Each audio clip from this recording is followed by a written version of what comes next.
Basically, masquerade, like we hear of, what's the meaning of masquerade?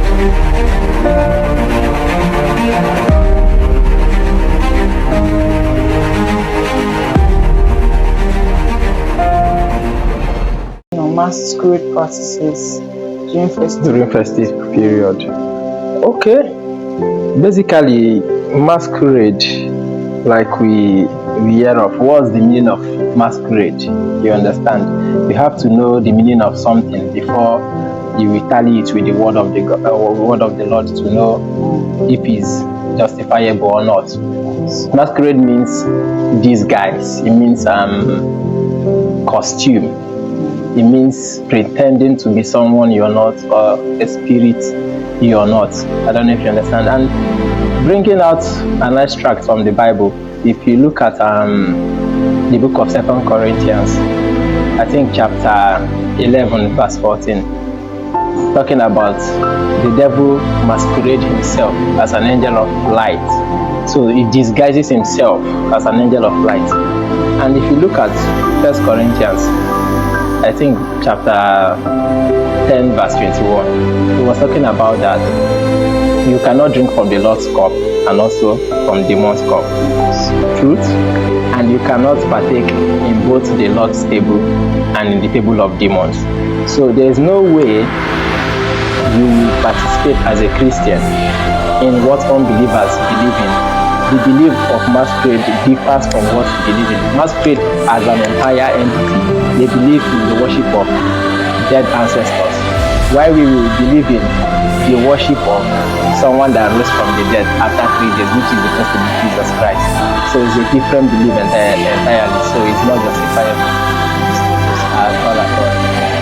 at all. It's not justifiable. So this origin, can you really tell us the origin for that? Okay.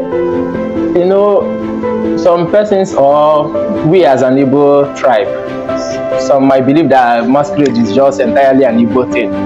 Both the white men, all of them, they are involved in these practices. You understand? It started from, I don't know, there's never a date pinpointed though, but I think James Fraser, the one that wrote Golden Bough, I don't know if you've read of Golden Bough, he was trying to explain why people started these masquerade practices. Because man could not define things that they could not give explanation to in their environment. So they tend to kind of look for, should I call medium, that is invoking spirits, trying to find out things. So whatever they can explain, they just turn it to spiritual power automatically. So because of this, they started looking for mediums that will help them explain things, talking to dead people, necromancy and what have you. You understand? So when the evolution of science came and the evolution of intellect, so the thing shifted from the court practice of invoking the dead to theater. That is when you see people start wearing, they said it's what's it called, Halloween, it became theater. Now the intent now changed from court to theater. That is for the white man. Then if you want to bring it to our Igbo land, now, it was believed that a dead man walked through the land of the dead, the ancestral path, and he reincarnated. So there was a reincarnation. So when the person reincarnated to this world, then it was believed that this one now, or let me say, you are supposed to do a mighty deed before you be regarded as an ancestor. Yes, you are supposed to do a mighty deed. If you are somebody that achieved greater feats in the Igbo land, then you are regarded among the ancestors.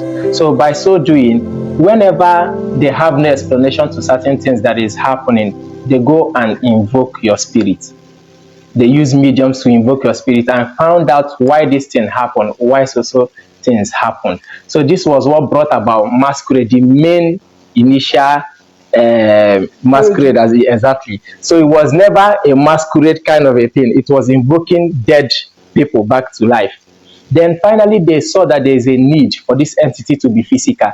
And now that was what brought about the wearing of the masquerade as a costume. But now each costume demonstrates the efficiency of the entity that they are representing. For instance, if maybe the masquerade has maybe when it was on earth, the ancestor or whatever, or the spirit, maybe works by fire, they put on a costume that reproduces fire. Then maybe when the masquerade, let's say maybe his power is to disappear, they put on a costume and you see the attribute of that particular masquerade. It's like the spirit is invoked into that costume and the person has such abilities to disappear and what have you. And if you find out some places in the Igbo land, a woman is not permitted to see some masquerade. When you see them, I think you die. I've seen such, I've heard of such things in Ihiala local government. Yes, in Anambra State. In Anambra State. Wow. When a woman, that particular masquerade, when they comes out, if you're a woman, they will first of all announce the date of the coming before it comes out. Wow. Because if you were to see that particular masquerade, I think your own is finished. I don't know if you get me. So it's basically a calling forth of dead people, trying to find out things. That was what brought about this masquerade, even into Igbo until now. Though some might just put on costume, the intent matters also, but we don't care about the intent because the foundation is not exactly. Yes. So, Christianity, for instance, the foundation is okay. So even when there is an intent, the foundation is okay. So the intent differentiates the fake pastors from the original pastors or the genuine ones, you understand? Yes. But yeah, you can't know the intent of a fake masquerade and the original one. I don't know if you get me. Once you put on that thing, we just go back to the foundation. The foundation is not solid. The foundation is not pure. It was the worship of dead ancestors that brought about the masquerade. So some people wear their own to collect.